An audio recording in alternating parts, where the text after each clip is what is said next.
নবী সাল্লাল্লাহু আলাইহি ওয়াসাল্লামের অনেকগুলো হক রয়েছে উম্মতের উপরে।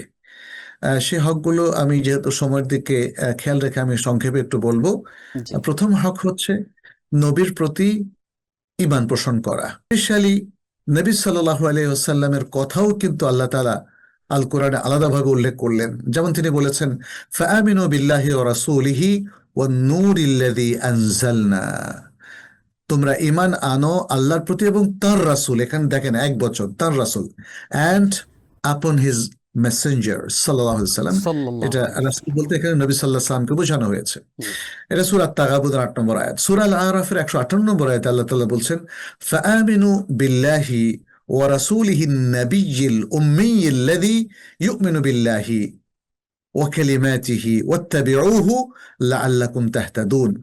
এখানে বলা হয়েছে তোমরা ঈমান পোষণ করো, ঈমান আনো আল্লাহর প্রতি, তার রাসূলের প্রতি, যিনি নবীও ছিলেন এবং উম্মি ছিলেন, যিনি লিখতে পারতেন না, পড়তে পারতেন না, কিন্তু তিনি আল্লাহ। জ্ঞানী ছিলেন। শুনেন, লিখতে পারা পড়তে পারাটা এটা জ্ঞানীর একমাত্র আলামত নয়। ওহির মারফত যেহেতু তিনি জ্ঞানটা শিখেছেন, এই জন্য তিনি লিখতেও না পারলে পড়তেও না পারলে কোনো সমস্যা নেই। বরং তিনি উম্মি নবী ছিলেন, আল্লাযী ইউমিনু, যে নবী বিশ্বাস স্থাপন করেন আল্লাহর প্রতি, বিল্লাহি ও কালিমাতি, এবং তার বাণীর প্রতি, ওয়াত্তাবিউহু, এবং এরপর মুমিনদেরকে বলা হচ্ছে তোমরা তার অনুসরণ করো, লাআল্লাকুম তাহতাদুন, যেন তোমরা সুপথপ্রাপ্ত হও। এটা প্রথম ইস্যু, ঈমান। দ্বিতীয় হচ্ছে মুহাম্মদ সাল্লাল্লাহু আলাইহি সাল্লামকে ভালোবাসা। এটা খুবই গুরুত্বপূর্ণ আরেকটা হক। এটা সূরা তাওবার ২৪ নম্বর আয়াতে আল্লাহ তাআলা স্পষ্ট করে দিয়েছেন, কুল ইন কুনতুম আবাউকুম ওয়া আবনাউকুম ওয়া ইখওয়ানুকুম ওয়া আজওয়াজুকুম ওয়া আশিরাতুকুম ওয়া আমওয়ালুন ইকতারাফতুমুহা ওয়া তিজারাতুন তাখশাউনা কাসাদাহা ওয়া মাসাকিন তারদাউনাহা আহাব্বা ইলাইকুম মিনাল্লাহি ওয়া রাসূলিহি ওয়া জিহাদিন ফি সাবিলিহি ফাতারাব্বাসু হাত্তা ইয়াতি আল্লাহু বিআমরিহি ওয়াল্লাহু লা ইয়াহদিল কওমাল ফাসিকিন। স্পষ্ট করে দিয়েছেন বাবা, সন্তান, ভাই, স্ত্রী, পরিবার পরিজন, আশিরা, এবং সম্পদ যা সে অর্জন করেছে, এবং যে তিজারত, যার মানে যেটা লস হওয়ার আশঙ্কা সে করে, অথবা যে সুন্দর সুন্দর গৃহ, এগুলো চাইতে আহ, আহ, যদি মানে এগুলো যদি তোমাদের কাছে আল্লাহ এবং তার রাসূল এবং আল্লাহর পথে জিহাদের চাইতে উত্তম হয়, তাহলে তোমরা আল্লাহর নির্দেশ আসা পর্যন্ত অপেক্ষা করো। একটা বড় ধরনের হুমকি। তার মানে আল্লাহ এবং তার রাসূলের প্রতি মহাব্বত পোষণ করার জন্য বলা হয়েছে। সহিহ মুসলিমের একটা রিওয়ায়াতে আল্লাহ রাসূল সাল্লাল্লাহু আলাইহি ওয়াসাল্লাম বলেছেন, সাল্লাল্লাহু লা আলাইহি ইউমিনু আহাদুকুম হাত্তা আকুনা আহাব্বা ইলাইহি মিন ওয়ালাদিহি ওয়া ওয়ালিদিহি ওয়ান নাসি আজমাইন। তোমাদের কেউ ঈমান আনতে পারবে না, ঈমানদার হবে না, যতক্ষণ না আমি তার কাছে তার সন্তান, তার পিতামাতা এবং তার সকল মানুষের চেয়ে প্রিয়তম না হই। তাহলে আল্লাহ রাসূলের প্রতি ভালোবাসা এটা আরেকটা হক। ওয়াসাল্লাম। জি, জি। রাসূল সাল্লাল্লাহু আলাইহি সাল্লামের নিরঙ্কুশ আনুগত্য, এটা তার হক। আপনার হাদিস বুঝে আসলো কি আসলো না, হাদিস সহিহ হলেই তাকে অনুসরণ করতে হবে। কুল আতিউ আল্লাহ ওয়া আতিউর রাসূল। রাসূল সাল্লাল্লাহু আলাইহি সাল্লামকে অনুসরণ করা, এটা আল্লাহকে ভালোবাসারও দাবি। কুল ইন কুনতুম তুহিব্বুনাল্লাহা ফাত্তাবিউনি ইউহিব্বুকুমুল্লাহ। তারপরে আল্লাহ তাআলা বলছেন, ওয়াত্তাবিউহু লাআল্লাকুম তাহতাদুন। রাসূল সাল্লাল্লাহু আলাইহি সাল্লামের ইক্তেদা করা, অর্থাৎ অক্ষরে অক্ষরে তাকে অনুসরণ করা, যেহেতু তিনি আমাদের রোল মডেল। যেমনটি সূরা আল আহজাবের মধ্যে আল্লাহ তাআলা বলেছেন, লাকাদ কানা লাকুম ফি রাসূলিল্লাহি উসওয়াতুন হাসানাহ।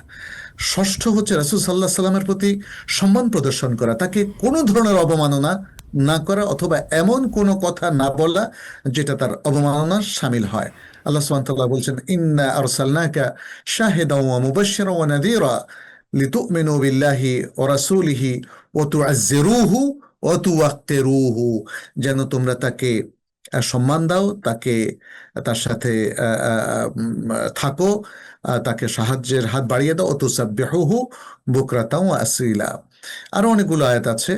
রাসূল সাল্লাল্লাহু আলাইহি সাল্লামের সামনে অথবা তার সুন্নাহর বিরুদ্ধে কোনো কথা উচ্চস্বরে না বলা। ইয়া আইয়ুহাল্লাযীনা আমানু লা তারফাউ আসওয়াতাকুম ফাওকা সাওতিন নবী ওয়া লা তাজহারু লাহু বিল কওলি কাজাহরি বা'দিকুম লিবা'দ।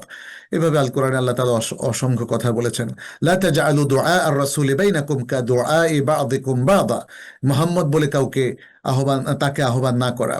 রাসূল সাল্লাল্লাহু আলাইহি সাল্লামের প্রতি যাবতীয় সম্মান প্রদর্শন করা, মর্যাদা প্রদর্শন করা। রাসূল সাল্লাল্লাহু আলাইহি সাল্লামের যে কোনো সুন্নাহকে সম্মান করে সেগুলো আমাদের ইবাদতের জিন্দেগিতে এবং মুআমালাতের জিন্দেগিতে সেগুলোকে ফলো করা, রাসূল সাল্লাল্লাহু আলাইহি সাল্লামের পরিবার পরিজনের প্রতি ভালোবাসা এবং মহাব্বত রাখা, রাসূল সাল্লাল্লাহু আলাইহি সাল্লামের সাহাবাদের প্রতিও ভালোবাসা, শ্রদ্ধা এবং মাহাব্বা রাখা, রাসূল সাল্লাল্লাহু আলাইহি সাল্লামের নাম যখনই উল্লেখ করা হবে তখন সাল্লাল্লাহু আলাইহি ওয়াসাল্লাম বলা, দুরূদ পড়া, যেমনটি আল্লাহ সুবহানাহু ওয়া তাআলা বলেছেন, ইন্নাল্লাহা ওয়া মালাইকাতাহু ইউসাল্লুনা আলান নবী ইয়া আইয়ুহাল্লাযীনা আমানু সাল্লু আলাইহি ওয়া সাল্লিমু তাসলিমা। এভাবে এগুলো হচ্ছে প্রধান কিছু বিষয়। এছাড়াও আরো জি। বেশ কিছু জিনিস আছে যেগুলো রাসূল সাল্লাল্লাহু আলাইহি ওয়াসাল্লামের ক্ষেত্রে উম্মাহকে ফলো করতে হবে এবং তাকে সম্মান দিতে হবে, তাকে রোল মডেল হিসেবে গ্রহণ করতে হবে। দুনিয়ার যে কারো কথা কিংবা পজিশনের চাইতে মুহাম্মদ সাল্লাল্লাহু আলাইহি সাল্লামের কথা এবং পজিশনকে বেশি উচ্চে স্থান দিতে হবে এবং তাকে তার কাউল, তার কথা এবং তার সম্মতিকে সর্বশ্রেষ্ঠ আদর্শ হিসাবে মেনে নিতে হবে আমাদের। Ad-Din Television, a complete way of life.